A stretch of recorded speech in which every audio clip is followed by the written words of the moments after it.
Hey, good morning, church. Pastor Steve here. Bible study again. Romans chapter 11 today. 11 and verse 7 through, verse 12. So what we're going to read about is that Israel, not all of them, but some failed to receive what God had offered, right? Salvation.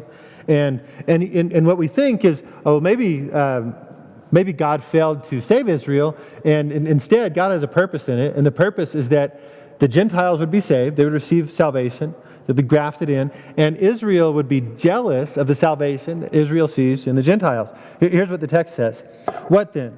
Israel failed to obtain what it was seeking. The elect obtained it, but the rest were hardened.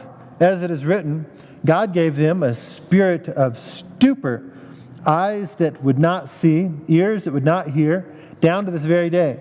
And David says, let their table become a snare and a trap, stumbling block and a retribution for them. Let their eyes be darkened so that they cannot see, and bend their backs forever. So, I ask, did they stumble in order that they might fail? By no means.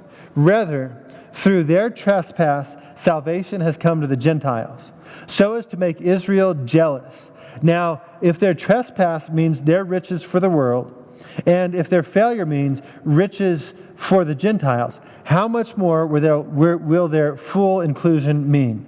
And so here's what God kind of does. He says, all of Israel wasn't saved. Like the purpose that they thought was going to be fulfilled in Israel wasn't completely fulfilled. What that did was it allowed the riches that were for Israel to be offered to the whole world. In other words, salvation to the whole world, because it was not fulfilled in Israel alone.